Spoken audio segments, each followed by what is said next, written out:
began my post-secondary education, making my way towards a political science degree, pursuing the path of becoming a lawyer and/or politician.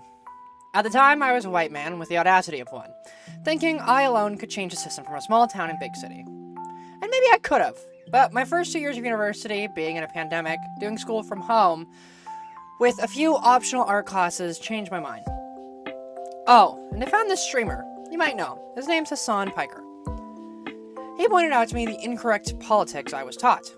I found myself not only retaining more information from his Twitch streams and videos, but also learning concepts and ideas my profs wouldn't dare touch with a 10-foot pole. Hasan was covering Black Lives Matter at the time, the bullshit of the left, and the hateful rhetoric of the right. Although I'm Canadian, I began to see many of the issues he spouted about over America in my own country. So finally, after hearing my profs make excuses for lack of diversity in office, treat other countries as lesser than ourselves, and not give the hateful laws and legislation being passed more than an ounce of their breath while talking about how intelligent their bright young children are, I changed majors to fine arts.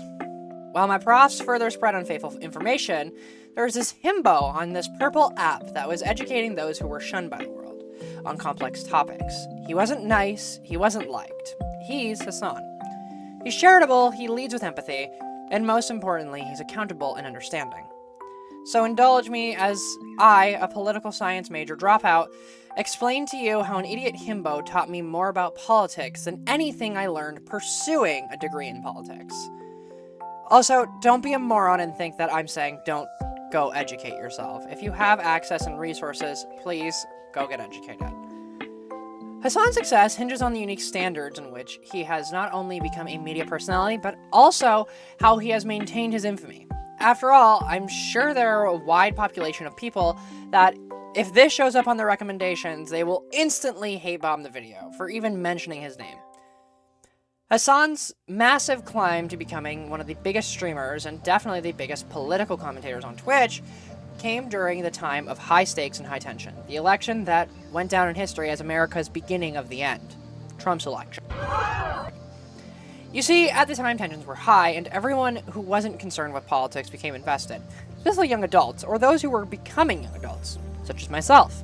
And Hasan brought the energy of your favorite Twitch streamers to the realm of politics, going on mass ban campaigns and losing his mind on his chat, just like the legends. What about homeless Americans? Man, suck my fucking cock. Stop talking shit about nothing you know about. Bitch, what the fuck? The only time you ever bring up homeless Americans is when you want to fucking shit on black and brown migrants, dude. Shut the fuck up. Another part of Hasan's charm is his status as the resident himbo of Twitch. Hey, Daddy!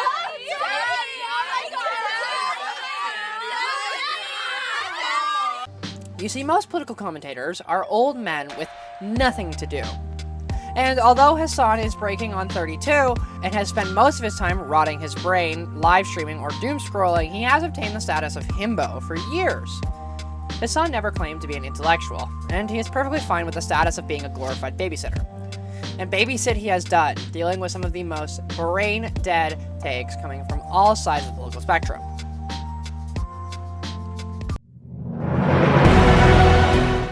This isn't to say Hasan's success is solely based on his himbo status, rather just to point out that his community and himself are quite tight, and parasocial even.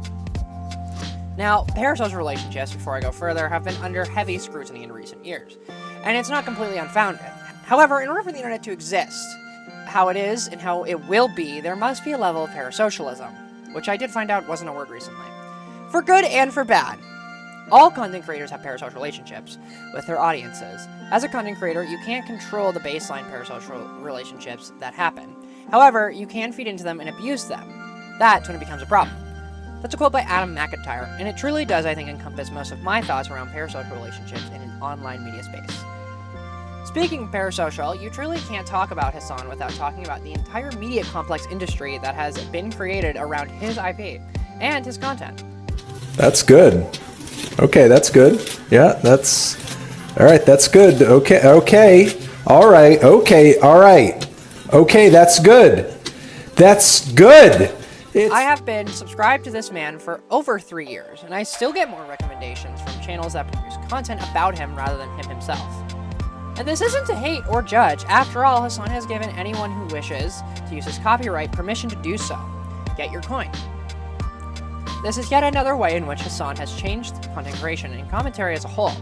Although done before Hasan, he is one of the largest content creators to allow anyone to use his copyright and create their own content.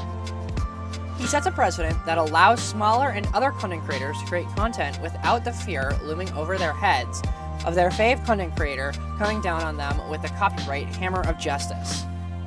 This approach in content creation creates two benefits for Hasan. One, creating more trusting bond between him and his viewer base, allowing those who want to create content and those who want to watch more content from Hasan that isn't created by him to do so.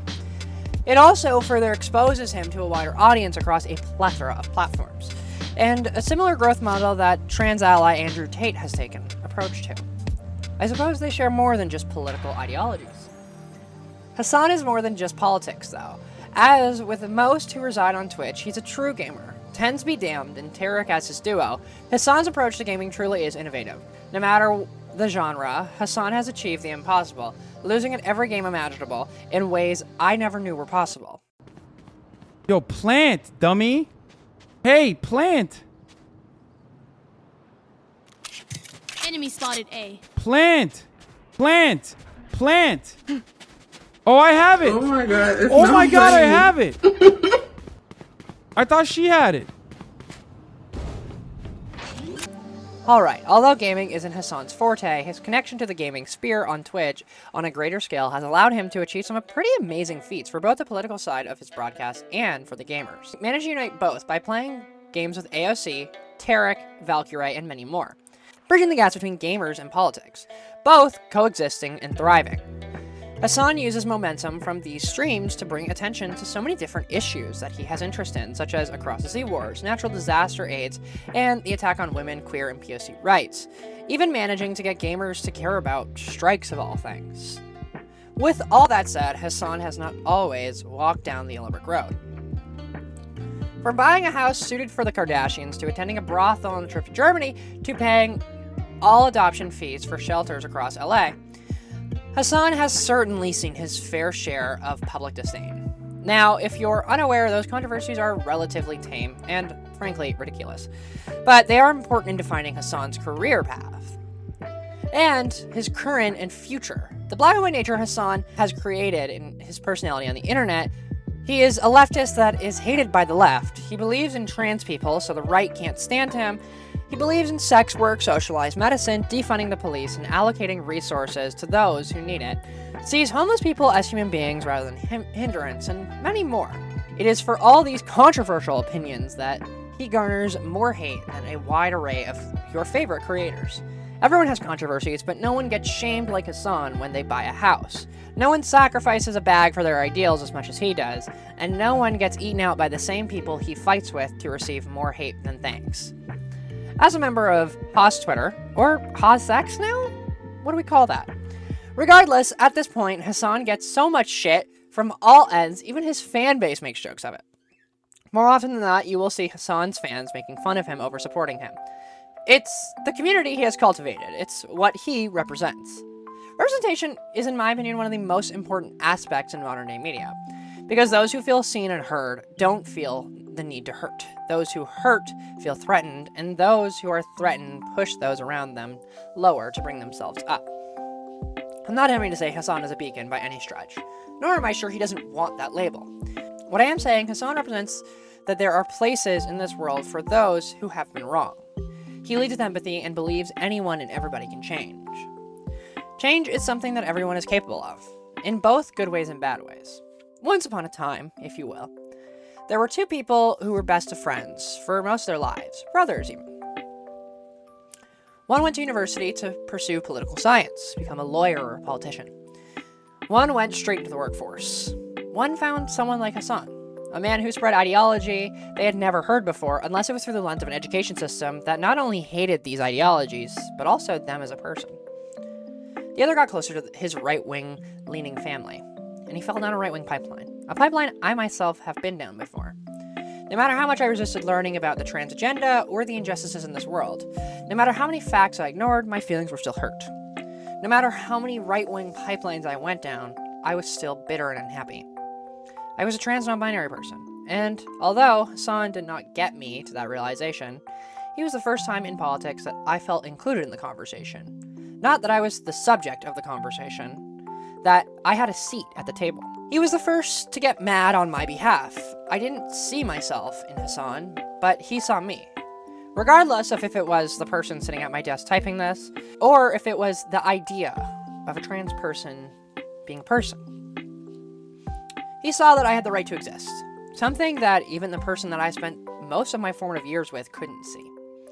I ended up dropping out of university, and that person ended up going to college. But when the election came up, and I decided to rekindle a friendship, he decided to voice his opinions on my rights, and my friends' rights, and his own family's rights.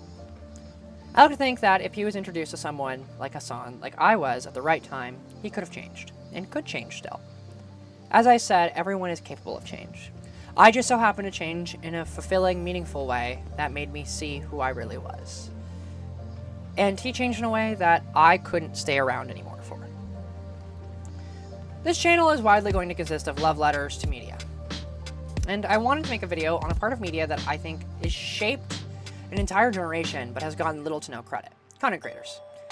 Hasan is not a traditional content creator, and he certainly isn't your standard content creator. He's not good at video games, he doesn't text minors, that we know of, and he has yet to take a sketchy brand deal. But what Hasan has done is made folks like me, people who normally aren't heard or seen, feel like we have a seat at the table. He stands for trans rights and wrongs. He is an LGBTQ ally and foe. He is Hasan Piker. He gets ripped a lot, but I think I can speak for a large amount of his audience that either felt seen for the first time by him, or still to this day feel seen. Thanks for creating a space for us. I have been Enigma Bazaar, and goodbye!